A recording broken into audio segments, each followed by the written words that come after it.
Halo, assalamualaikum warahmatullahi wabarakatuh. Saya Susi Wahyuni. Di sini saya akan mengajak teman-teman semuanya, khususnya teman-teman SMK sederajat yang sedang belajar di rumah di era pandemi ini, untuk belajar bareng-bareng pada mata pelajaran matematika. Mudah-mudahan kita semua selalu diberikan perlindungan, selalu dijauhkan dari wabah penyakit yang sedang menyerang ini. Oke, pada kesempatan kali ini saya akan membahas materi tentang statistika, khususnya pada bab penyajian data. Kita pelajari bareng-bareng ya. Nah, perlu kita ketahui bahwa data itu dibagi menjadi dua, ada data tunggal dan ada data kelompok. Masing-masing nanti bisa disajikan dalam bentuk tabel maupun diagram. Untuk data tunggal biasanya dinyatakan dalam bentuk tabel, kemudian diagram batang, kemudian diagram piktogram, itu bukan piktogram tapi piktogram, kemudian diagram garis dan diagram lingkaran. Kemudian untuk data kelompok itu biasanya dinyatakan dalam tabel distribusi frekuensi, kemudian histogram, ada poligon, juga ada OGIF. Kita bahas satu persatu dulu ya. Untuk tabel dulu nih. Tabel adalah penyajian data dalam bentuk kumpulan angka yang disusun menurut kategori tertentu dalam suatu daftar. Jadi pada tabel itu biasanya dinyatakan dalam kolom dan baris. Ada beberapa hal yang perlu diperhatikan dalam menyusun tabel. Ya, yang pertama kaitannya dengan judul. Nah, judulnya dibuat harus jelas dan singkat. Kemudian masing-masing kolom itu memiliki judul kan. Nah, itu judulnya juga harus dibuat dengan ringkas. Apabila dianggap perlu, data dapat dikelompokkan. Kemudian berikutnya keterangan di bawah atau footnote dibuat untuk memberikan penjelasan mengenai judul, kepala kolom atau angka-angka dalam tabel. Itu untuk footnote, untuk keterangan jika diperlukan. Kemudian satu lagi, sumber data dicantumkan untuk mengetahui dari mana data yang bersangkutan diperoleh. Jadi sumbernya harus disertakan. Untuk contohnya ini yang saya tampilkan di sini. Ada judulnya, di situ judulnya jelas, yaitu jumlah pelanggan dan pemakai internet di Samarinda tahun 2005 dan sampai 2009. Kemudian di sini terdiri dari 4 kolom. Judul kolomnya di sini terdiri dari tahun, pelanggan, pemakai dan jumlah. Nah, ini yang di bawah juga disertakan sumbernya ya. Jadi contoh untuk tabel itu seperti ini, saya rasa sudah tidak asing lagi untuk tabel ya, karena sering kita jumpai dalam kehidupan sehari-hari. Kemudian diagram batang. Penyajian data dengan menggunakan gambar yang berbentuk batang atau kotak itu disebut diagram batang. Jadi bentuknya berbatang-batang. Diagram batang itu bisa dinyatakan dalam bentuk vertikal maupun dalam bentuk horizontal. Contohnya ini adalah tabel yang menunjukkan jumlah siswa bermasalah pada suatu sekolah. Jadi di sini batang-batangnya ada 4 batang. Yang pertama pada tahun 2001 itu menunjukkan jumlah siswanya ada 6 anak atau 6 siswa. Kemudian 2002 ada 10, 2003 ada 13 ya. Kemudian untuk tahun 2004 itu ada 10 anak. Ini contoh untuk diagram batang. Biasanya contoh soal yang sering muncul itu seperti ini. Nah, misalnya di sini diketahui diagram batangnya, kita disuruh menentukan jumlah siswa yang bermasalah dari tahun 2001 sampai 2004. Kalau kita hitung, jumlah 2001-nya ada 6, 2002-nya ada 10, kemudian 2003-nya ada 13 dan 2004 ada 10, sehingga kalau di total menjadi 39 siswa. Itu contoh soal yang sering muncul. Kemudian berikutnya diagram piktogram atau diagram gambar.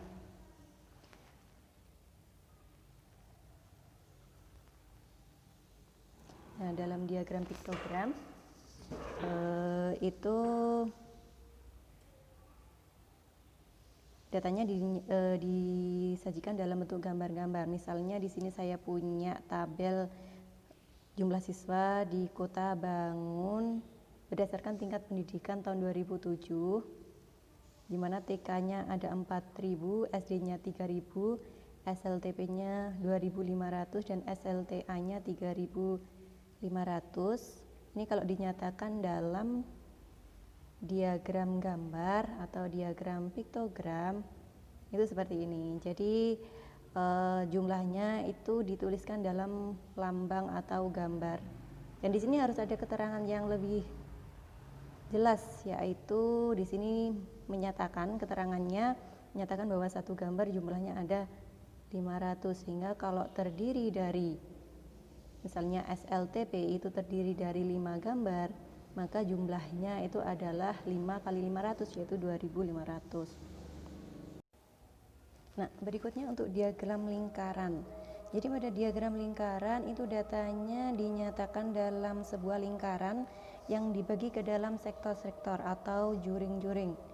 Ini contohnya, di sini ada sebuah diagram lingkaran yang menunjukkan cara murid-murid SMK datang ke sekolah. Di sini diketahui jumlah siswanya ada 480. Kemudian kita disuruh menentukan banyak siswa yang datang dengan jalan kaki. Nah, untuk mengetahui jumlah siswa yang berjalan kaki, itu kita harus mengetahui sudut dari bagian yang berjalan kaki nih. Sedangkan di situ belum diketahui berapa sudutnya. Nah, untuk menentukannya bagaimana? Kita tahu bahwa dalam satu lingkaran penuh itu jumlah sudutnya ada 360 derajat. Jadi kalau kita menentukan jumlah sudut pada bagian yang berjalan kaki, caranya yaitu 360 dikurangi 60 derajat dikurangi 72 derajat dikurangi 45 derajat. Kemudian hasilnya adalah 183 ya. Nah, kemudian untuk menentukan banyaknya yang berjalan kaki, yaitu sudut dari yang berjalan kaki yaitu 183, kemudian dibagi jumlah sudut keseluruhan yaitu 360 derajat, kemudian dikalikan jumlah siswa keseluruhan yang hasilnya yaitu 244. Nah, kita lanjutkan untuk contoh soal yang kedua. Sorry, tadi videonya harus dijeda karena ada gangguan teknis, jadi harus nyari tempat yang baru. Nah, ini untuk contoh yang kedua dari diagram lingkaran. Di sini disajikan sebuah diagram lingkaran yang menunjukkan hasil penelusuran tamatan pada sebuah SMK. Nah, kemudian untuk jumlah yang bekerja itu adalah sebanyak 135 orang. Nah, kita disuruh menentukan berapa tamatan yang melanjutkan kuliah. Nah, di sini kalau kita lihat diagramnya bukan dalam bentuk derajat lagi, melainkan dalam bentuk persen. Caranya sama, cuma anggap saja satu lingkaran penuh itu terdiri dari 100%. Kalau dalam bentuk sudut, itu satu lingkaran penuh itu adalah 360 derajat. Nah, untuk menyelesaikannya bagaimana?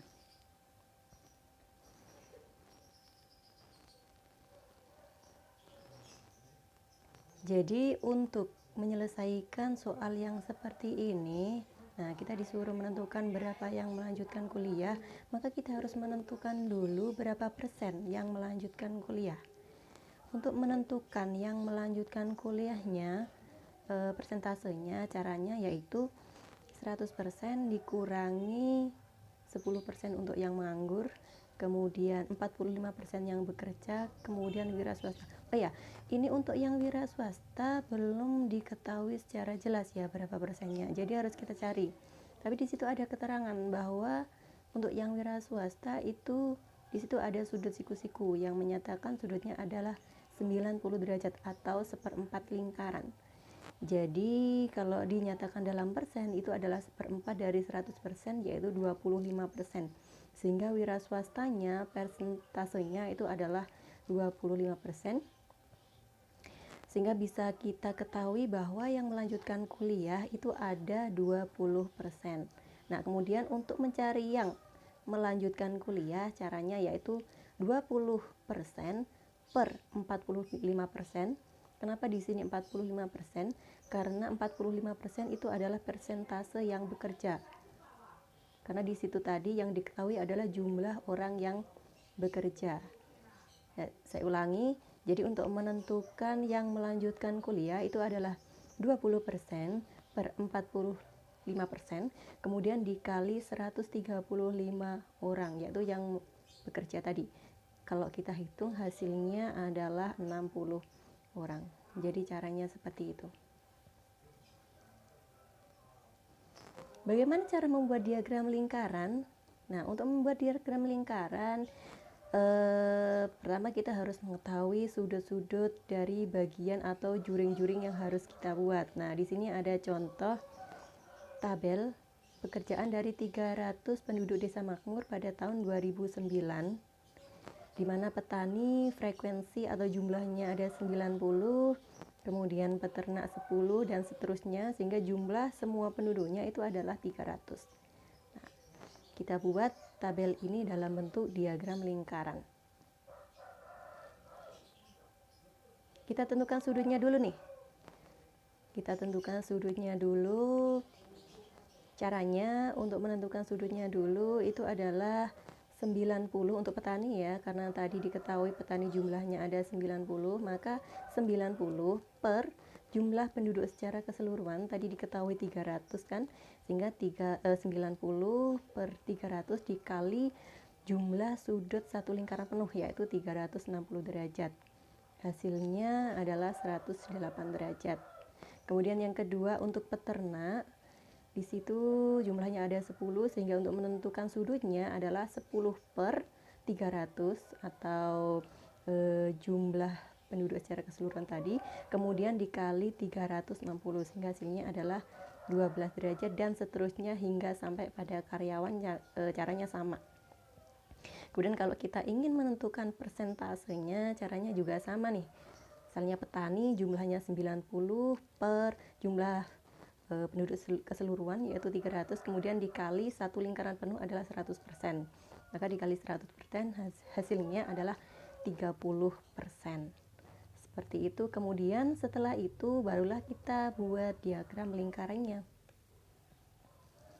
Nah, jadi diagram lingkarannya seperti ini, bisa kita bagi menjadi juring-juring atau bagian-bagian. Di situ ada juring yang menunjukkan pedagang, buruh, kemudian petani. Nah, untuk sudutnya ini bisa kalian ukur menggunakan jangka ya. Kemudian presentasinya juga di sini ditentukan sesuai yang sudah dihitung tadi. Itu adalah contoh membuat diagram lingkaran. Berikutnya adalah diagram garis. Kalau diagram garis itu datanya dinyatakan dalam garis ya. Jadi penyajian data dengan diagram garis itu biasanya digunakan untuk menunjukkan perubahan data sepanjang periode tertentu. Contohnya ini. Di sini ada data lulusan siswa SMK Nusantara yang bekerja sesuai dengan bidangnya dari tahun 2003 sampai tahun 2007. Pada tahun 2003 di sini jumlah siswanya ada 80. Kemudian 2004 100, 2005 160, kemudian 2006-nya 120, 2007-nya ada 200. Kalau kita nyatakan dalam diagram garis, nah itu seperti ini. Jadi sebenarnya mudah saja ya untuk membuat diagram garis ini. Ini diagram garisnya nanti akan dihubungkan dalam sebuah garis.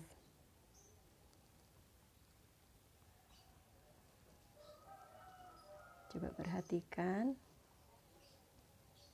Di sini pada tahun 2003 jumlahnya adalah 80, kemudian 2004-nya 100, 25-nya adalah 160, 2006-nya ada 120 dan 2007-nya itu ada 200.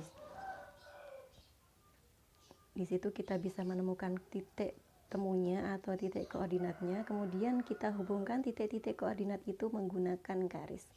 Nah, jadi deh, ini adalah bentuk diagram garisnya. Nah, kita masuk ke data kelompok nih. Tadi sudah saya jelaskan bahwa data kelompok itu biasanya dinyatakan dalam tabel distribusi frekuensi. Apa sih tabel distribusi frekuensi itu? Jadi tabel distribusi frekuensi adalah statistika untuk menyusun data dengan cara membagi nilai observasi ke dalam kelas-kelas interval tertentu. Jadi datanya itu tidak berupa data tunggal lagi, melainkan dikelompok-kelompokkan dalam interval tertentu. Nah, ini adalah cara untuk menyusun tabel distribusi frekuensi nih. Jadi ada langkah-langkah yang harus kita tentukan.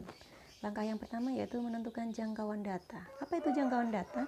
Jangkauan data itu dilambangkan di sini di lambangan J, itu bisa kita peroleh dengan cara mengurangkan data terbesar dikurangi data terkecil atau datum maksimum dikurangi datum minimum.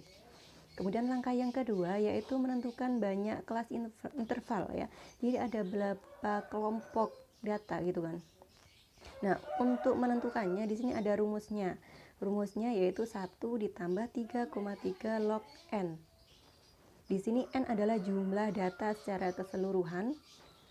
Kemudian untuk nilai logaritmanya, kalian nanti bisa menggunakan tabel logaritma atau bisa menggunakan kalkulator ya. Dan langkah yang ketiga, menentukan panjang kelasnya. Kemudian untuk langkah yang keempat, yaitu menentukan batas kelas, yaitu batas atas dan batas bawah. Berikutnya menentukan tepi kelas. Tepi kelas itu ada dua, ada tepi atas, ada tepi bawah. Di mana tepi atas rumusnya adalah batas atas ditambah 0,5, kemudian tepi bawahnya itu adalah batas bawah dikurangi 0,5. Sorry, itu bukan batas atas, tapi untuk tepi bawah rumusnya adalah batas bawah dikurangi 0,5.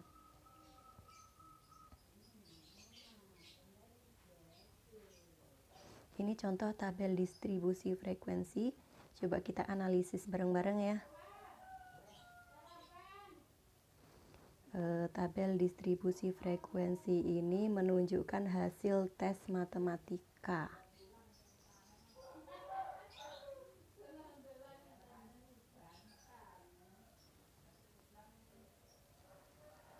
Ini kalau kita lihat di sini ya. Untuk banyak kelasnya itu ada 1, 2, 3, 4, 5, 6, 7. Ada 7 kelas atau 7 kelompok data. Kelas yang pertama rentangannya yaitu 38 sampai 45. Kemudian untuk kelas yang pertama frekuensinya ada 2. Artinya di situ pada kelas pertama itu ada 2 data yang masuk. Entah itu berapa datanya, yang penting di situ masuk pada interval 38 sampai 45. Kemudian untuk mencari nilai tengah ya, untuk mencari nilai tengah saya contohkan untuk kelas yang pertama. Itu caranya yaitu batas bawah ditambah batas atas dibagi 2. Jadi 38 dikurangi ditambah 45, hasilnya dibagi 2, nilainya adalah 41,5. Dari kelompok kelas di sini yang menunjukkan batas bawah itu adalah yang sebelah kiri. Jadi di situ ada 38, 46, 54 dan seterusnya sampai 86 itu adalah batas bawah. Kemudian batas atasnya itu yang sebelah kanan. 45, 53 dan seterusnya sampai 93 itu adalah batas atas. Kemudian untuk menentukan tepi bawahnya itu rumusnya tadi adalah batas bawah dikurangi 0,5. Jadi kalau misalnya di sini kita menghitung batas bawah pada kelas pertama, di situ batas bawahnya 38, maka tepi bawahnya adalah 38 dikurangi 0,5 atau 37,5. Kemudian untuk tepi atasnya pada kelas pertama rumusnya yaitu batas atas ditambah 0,5 sehingga diperoleh 45 ditambah 0,5 hasilnya 45,5. Nah, ini penjelasannya sudah saya jelaskan tadi, batas bawah dan batas atasnya. Kemudian untuk nilai tengahnya juga tadi rumusnya setengah kali batas bawah ditambah batas atas, atau batas bawah tambah batas atas dibagi 2. Kemudian ini untuk tepi bawah dan tepi atasnya tadi sudah saya jelaskan juga.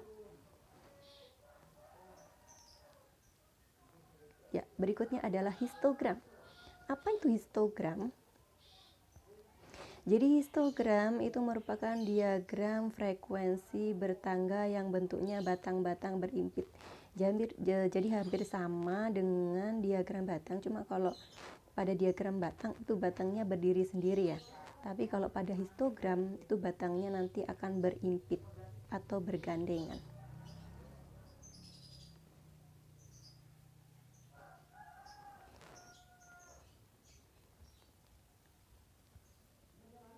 Nah, ini adalah contohnya. Nilai ulangan matematika dari 80 siswa. Di situ disajikan tabel distribusi frekuensinya. Di situ ada kelas, frekuensi, tepi bawah kelas, dan tepi atas. Nah, kalau dinyatakan dalam bentuk histogram, itu seperti ini. Tuh. Jadi, batang-batangnya itu gandeng ya, berimpit gitu. Dan yang dituliskan di keterangan horizontalnya itu adalah tepi bawah kelasnya.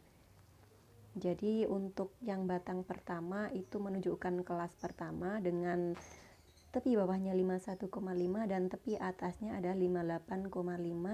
Kemudian batang yang kedua menunjukkan kelas yang kedua dan seterusnya. Pada kelas yang terakhir itu batang yang terakhir menunjukkan kelas yang terakhir. Jadi ini adalah contoh histogram. Berikutnya poligon nih. Apa yang dimaksud dengan poligon? Dari histogram yang sudah kita buat tadi, itu bisa kita tentukan titik-titik tengahnya. Nah, poligon ini nanti akan menghubungkan titik-titik tengah itu dalam bentuk garis.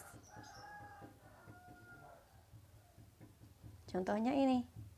Nah, di sini disajikan tabel distribusi frekuensinya.